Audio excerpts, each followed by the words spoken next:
Rotary meeting. I am past President Don Flannery. I'm filling in for Doug Sulzgaver, who's having a little hip surgery today, and will probably be out for a week or two. So he asked me to fill in, and I said I'd be happy to do that. So we all wish him our best and for a full and speedy recovery. We're glad to be at the Wakanda Club with those of you here in person, and those of you that are watching virtually on our YouTube channel. Thank you for joining us today. We will be sanitizing the microphone between speakers. We do ask that you keep your masks on unless you're speaking at the podium or eating, obviously. And we want to give a big thanks to Invictus Media for providing the YouTube video feed. So thank you very much for doing a great job on that. So at this time, if you would please stand and join me in the Pledge of Allegiance and the four-way test. I pledge allegiance to the flag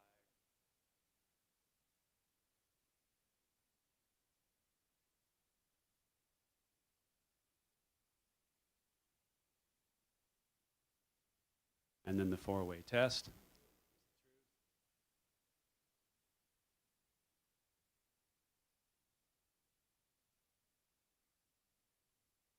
Now, if you'd like to take a moment to greet your fellow Rotarians.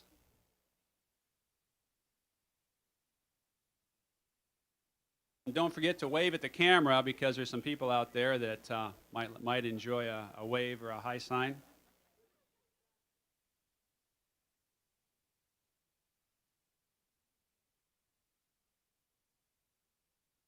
We are pleased to have over 45 of you in attendance today with us, and a few prospective members are here as well. Thank you very much for joining with us today. The Membership Development Committee met yesterday, and they are asking us to keep membership a priority.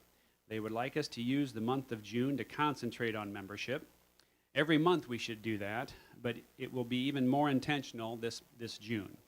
So remember, prospective members can attend our meetings with a Rotarian with a reservation, and please watch the bulletin for additional details that the Membership Committee will be putting out regarding our membership drive in June.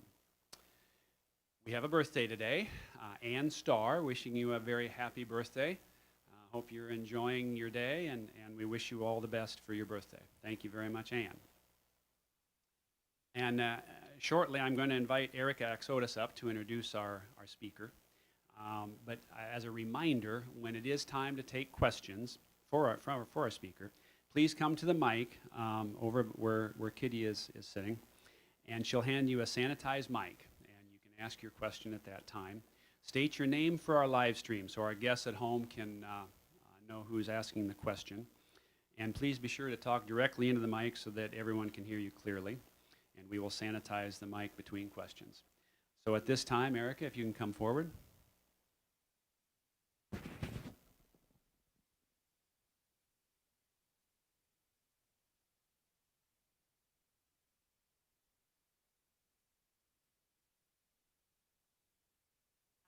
My pleasure to be here on behalf of in July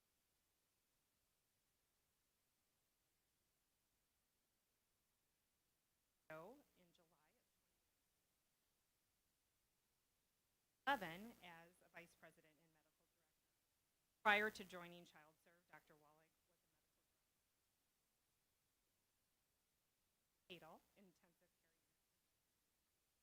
An Iowa native, she was born and raised in West Des Moines, graduated from Catholic, Marquette University, University of Iowa College of Medicine, and is board certified in pediatrics, neonatology, and palliative care. In 2015, she received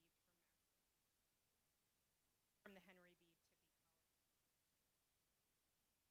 And in 2018, she was named a hospital hero by the Iowa Hospital Association and a Des Moines Business Record Women of Influence honoree. Dr. Wahlig and her husband of 26 years, Mark Feldman, a shareholder at the Bradshaw Law Firm, live in downtown Des Moines, and they've been there for nearly 3 decades. On a personal note, I can tell you that although Teri has all these fantastic accolades, there is nothing like working for Dr. Wahlig. She is compassionate, and she believes in our mission, and I'm so proud to turn the mic over to Dr. Teri.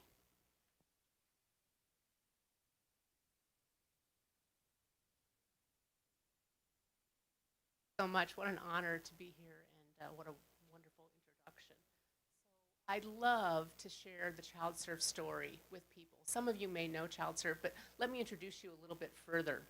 Of course, I want to thank the Rotarians, who are such an important part of the ChildServe history. ChildServe was started back in 1928. The Junior League started and staffed a convalescent center in a home just west of Des Moines, and it was the Rotary Club of Des Moines, along with the Kiwanis Club, who helped provide the financial support. So thank you to our Rotarians. Interesting, at that time, the children who were in convalescence were recovering from diseases such as polio, rheumatic fever, and TB, diseases we certainly don't see much at all these days. So a very important history.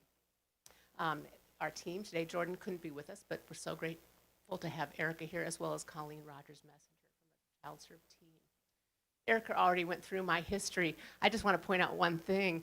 When I moved to become the Chief Medical Officer at ChildServe, I won't share my age with you at that time, but the young gentleman who picked me up, Matthew, was a former 1-pound, 10-ounce premature infant, about the size of the baby on the very left of your screen. So they do grow up. I love to start with the ChildServe mission, which is to partner with families to help children with special health care needs live a great life. And the key to this is partnership. It is our commitment to families to meet them where they are and begin our service with them to take this journey together. So hopefully that will be brought forward to you today as I explain a little bit more. In Iowa, about 15% of all children have some type of special health care needs. That may be Down syndrome, cerebral palsy, muscular dystrophy. It could be a walking issue, a hearing issue. There's a whole broad spectrum of conditions. But to bring it home, think about it.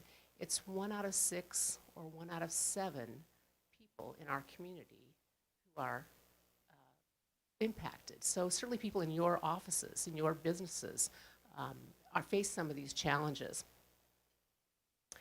Again, our partnership with families starts at the very beginning.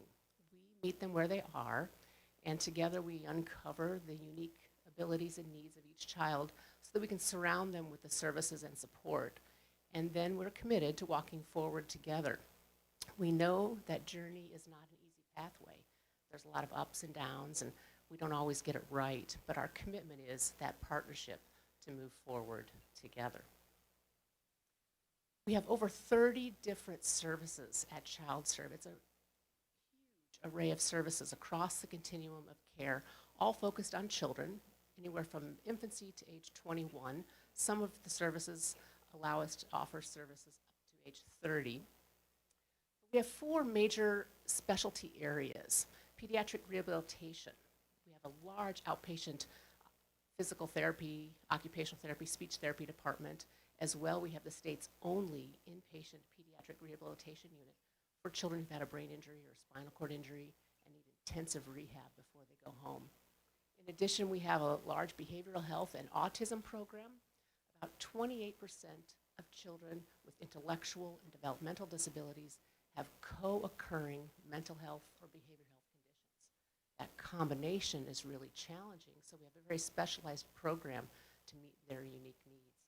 As you all know, autism is growing in prevalence, so our autism program is growing and growing to meet that increasing need. We have a huge complex medical program, very much like our humble beginnings in the convalescent center here in Des Moines, where children are fully dependent due to their complex medical conditions and need 24/7 nursing care. We have a long-term care unit where children live with us, and they need 24/7 care to rest, to move. We also have a new physician on our staff, Dr. Leah Brandon, who also does an outpatient clinic for children with complex conditions, so they come and go in a typical office-type clinic. And we have a host of community-based services, such as respite, and we have community group homes, 16 homes out in our community in the Des Moines, Johnston, Ankeny neighborhoods, where 4 to 6 children live with us 24 hours a day in the home-type setting. So again, a huge array of services in 4 major specialty areas. Overall, serving 4,600 children a year with 3 primary locations, Des Moines, Ames, and Iowa City. And we serve children from across the state. We've even had families move to Iowa to receive care at ChildServe, and some of our referrals come from as far away as California. Some other fun facts and figures: 1,400 people work at ChildServe, about half are full-time, and over 80% are frontline caregivers or the direct supports for those frontline caregivers. So it's a pretty labor-intensive type of an operation with a small administrative team. We've been now, it will actually be 8 years, listed as the Des Moines Register Top Workplace. Certainly we're very proud of that, but the most important numbers on the screen are in green and red, where 90% of our team members rate the mission at ChildServe very important to them. Again, it gets back to living our mission and partnership with families. There's 92% of families feel satisfied with the services. Again, those are our most important numbers. I want to highlight one of our very special programs, which is respite. Respite essentially is a way to give families a break. It provides them a rest. Families tell us that caring for a child with special needs takes all their time. It's all-consuming and sometimes very, very isolating. So they need some help, and they oftentimes need a break. And that's where ChildServe steps in. We can provide specialized caregivers that can either go into their home, take care of their child, or we have a weekend respite program in our Johnston campus where children will come to us on Friday and stay for the whole weekend while families can get away. So it's very unique service, but so incredibly important for families. One of our very special parts of the respite program is, again, these medical respite weekends. During those weekends, we provide a nurse also as part of the care team, so children with more complex medical conditions can come and enjoy a weekend away. So, for example, a child who has a seizure disorder and needs medication during the weekend, have nurses who can provide that. Or maybe a child has a feeding tube and needs specialized nursing care during the weekend. We can provide that type of care at our respite center. Facts about our respite program: we're one of only 2 respite programs in the state who offer this high level of medical care during the respite weekends. So it's something we're quite proud of, but is also very necessary.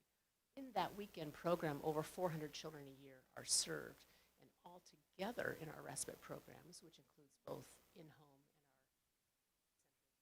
our respite programs, over 130 hours of respite care are delivered every year to 600 families. So again, a very important and a very significant portion of what we do. I'm going to feature a video here in just a moment where Cindy will share her story, but it's a good description from our parents when they say they can't just call the babysitter down the street to care for their child. So that's where ChildServe can step in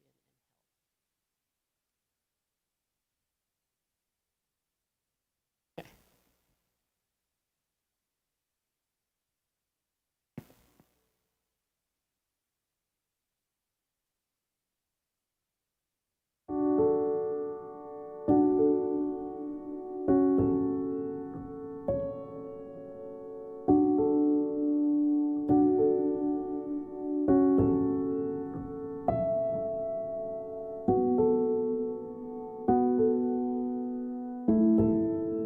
When you are the primary caregiver of a child with unique medical needs, a little break can go a long way.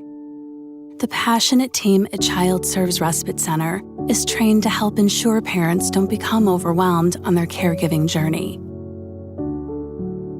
Our son Aiden, who is 8 years old, he was diagnosed prenatally with Emanuel syndrome, which is a rare chromosome imbalance and involves many medical conditions and global developmental delays. We were pretty excited to finally have a child and thought everything was great. We were supposed to have all the family get together that night once we found out the gender, and it didn't turn out how we thought it was going to. And so that day kind of was the start of our new journey.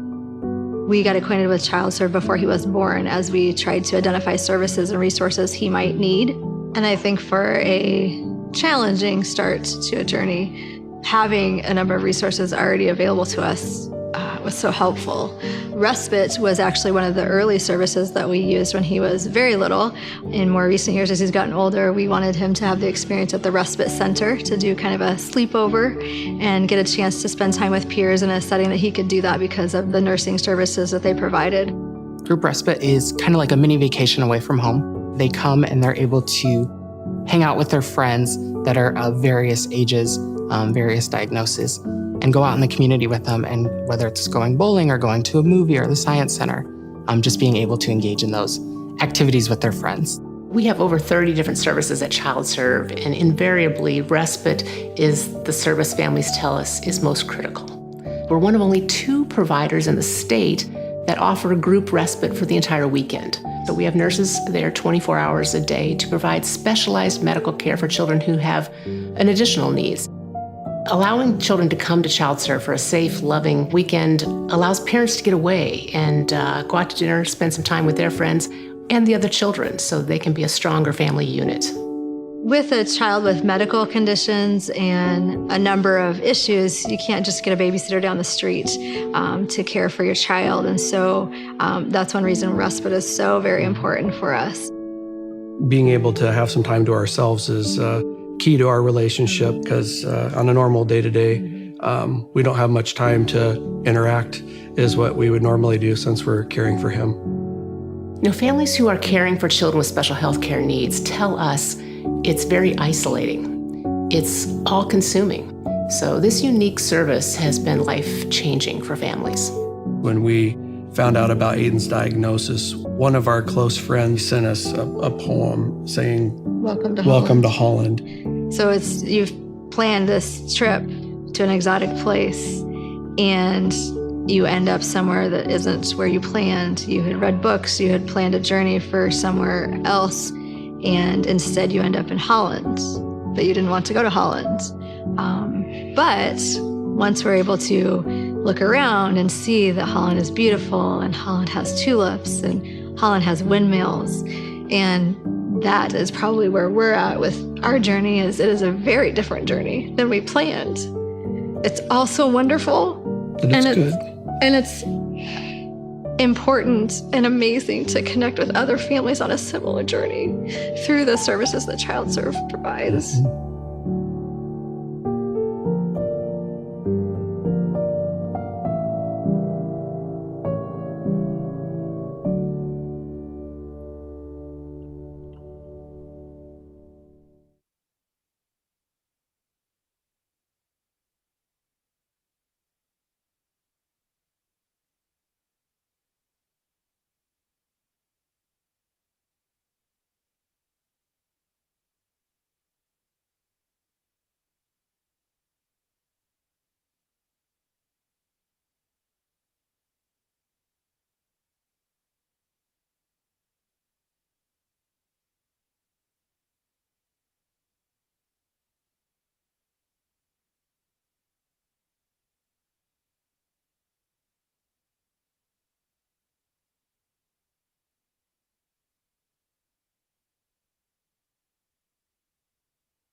I took notes, and now, of course, I can't pull it up. So, you had mentioned that autism is growing in numbers, and I wasn't aware of that. And can you explain a little bit more why and how?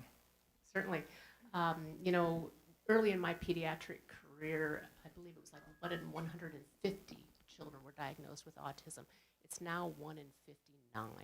It's been increasing over time. I think it's for 2 reasons. More skilled at diagnosing autism, so we are picking it up. I also think there's increase in prevalence as a baseline. We're not exactly sure why. There seems to be a genetic component, so it is more common in families. So it's a multifactorial issue, but it is more common these days.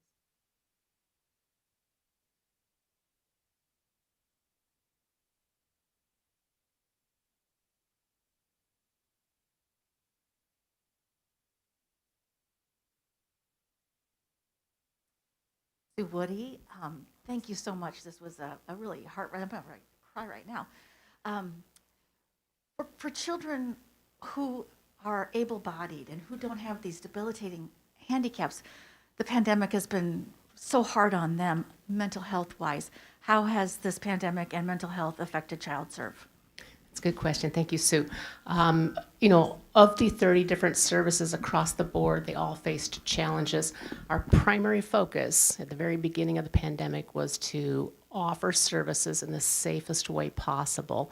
So our inpatient units continued to run 24/7 as they had, just like a hospital would. We have a huge outpatient department, so kids who come and go for therapy, and some of them run and jump and play and look like very typically developing children. Initially, we could offer some on-site service, but we quickly ramped up our telehealth program. So we moved to over 90% of our typical volume being delivered by telehealth, a virtual visit. We were so pleased to discover it worked for physical therapy, even speech therapy. It worked for our feeding clinic. We found it actually worked better in some situations because we were coming into the child's home virtually, but the parent was right there and needed to co-participate with the child, became kind of the coach, and could help things.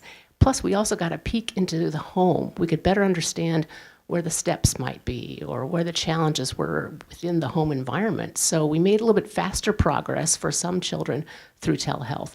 Today, we're serving far more patients on site and doing still a little bit of telehealth, but I do believe telehealth will be part of our future.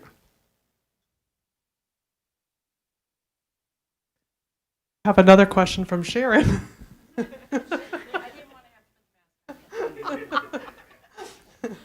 We're so over this, aren't we?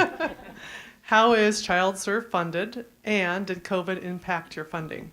It's a great question, Sharon. 80% of our revenue comes from Medicaid. Children can qualify for Medicaid either based on their family's income or by the child's condition. Certain disabling conditions will qualify them for Medicaid. So that's a lot of revenue coming from Medicaid. Only about 3% of our revenue comes from fundraising, and donations, all very, very important.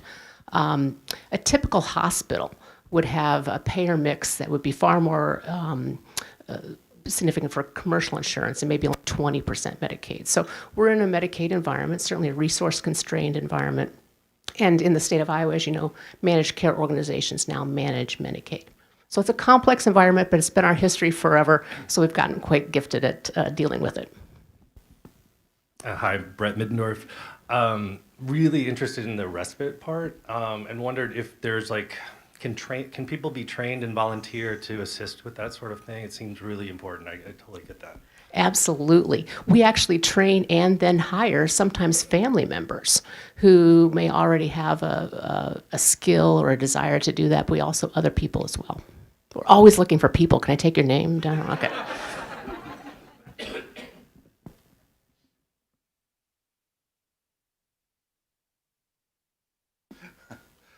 Hi, Doctor.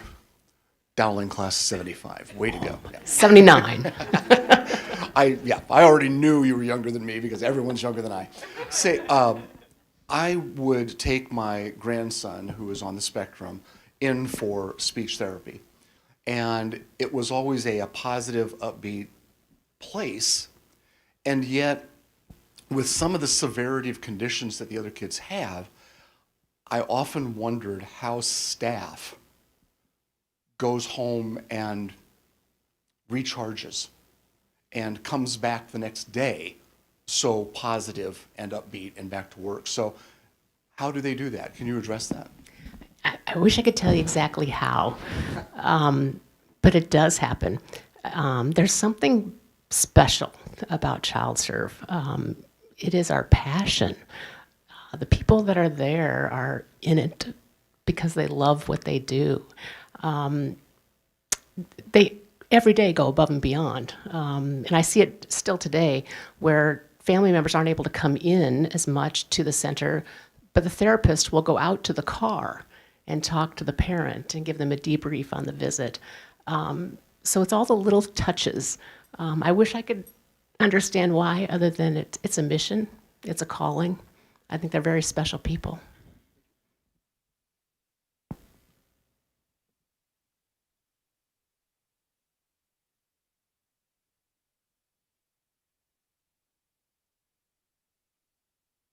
Teri, most of your kids age out at some point, I suppose. What are the facilities for taking care of them beyond your own capabilities and your own programs? And I guess, where do they go? It's a great question. Most of the children we serve are from infancy to age 21. The school system defines a child up through age 21. They can remain in the school system until then, and so that's why we got to 21. A great example is in our long-term care unit. This is the unit where children live with us because they're fully dependent for all of their cares due to complex medical conditions. We used to only be able to go to 21. At that point, we really struggled to find placement for children, other centers where they could go. And sadly, that often was a nursing home where the average age is maybe 80. And the conditions just weren't the same, and a younger child didn't thrive in a nursing home environment. So our board got together with us. We knew we needed some other type of solution. In a few years, we worked with the legislature and the Department of Human Services and Medicaid to allow us to extend our age to 30 for that program. So now in our long-term care unit and in one of our group homes, we can serve children up to age 30 so they can age in place. It's a temporary fix. It's not the whole solution, but we needed to find something that was a little bit better solution for those children. For a lot of our other services, when they move into the adult world, the services aren't as plentiful, and families tell us there's a real gap in what they need and what they're able to access. So it's an ongoing challenge.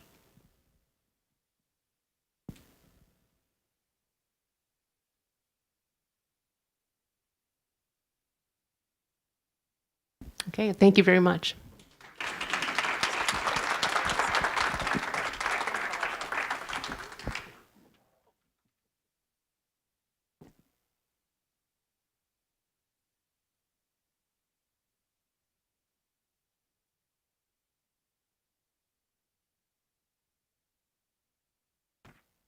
Thank you very much, Dr. Wahlig, for being here today and sharing the story of Child Serve. Wonderful presentation. Thank you very, very much for being here and sharing. We really appreciate it. And in honor of you being here today, we do have a book that we're donating to the downtown school. It's called From Cone to Pine Tree. And thank you very much for inscribing a few words of encouragement in the book for the students. So thank you very much. Thank you, all of you, for being here today, whether in person or virtually. It's great to have you. Thank you for being here. And also, don't forget, you can also pull down the YouTube channel at a later date and watch the program again. So thank you very much for being here. Our upcoming speakers, and we do have a wonderful slate of upcoming speakers. May 20th is Amy Jennings. She's with the Greater Des Moines Leadership Institute, and she'll be speaking on the 20th. On May 27th, our own member, Helen Miller, who's with the Iowa Board of Parole, she will be here giving her presentation, so hopefully you can make that one as well. And now on June 3rd, they're having a little golf tournament out here. The Principal Classic is having its annual event at Wakanda, so we will not be meeting here in person on June 3rd, but we will be meeting somewhere else in person on June 3rd. And what we've got arranged is a fellowship and social planned from 4:30 in the afternoon to 6 p.m. at Birdland Park. Ding Darling Shelter, and that again is on Thursday, June 3rd. Please bring your own food, your picnic foods and beverages.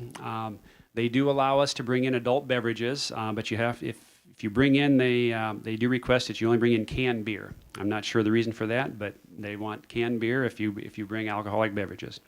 Spouses, partners, and kids are welcome to attend. We'll have kind of a picnic atmosphere. There's no charge to attend. We will have some games. We'll have some beanbag toss. We'll have pickleball, maybe crochet or croquet. If you want to bring your crochet needles, have at it. Okay. Bring some yarn and knit one, purl two, and I'll be there in spirit for you. I can't quite handle the needles myself, but I'll be a participant observer. With that, thank you very much for being here and being part of the Rotary Club of Des Moines. In President Doug's theme for the year, be sure to leave something behind. We are adjourned. Thank you.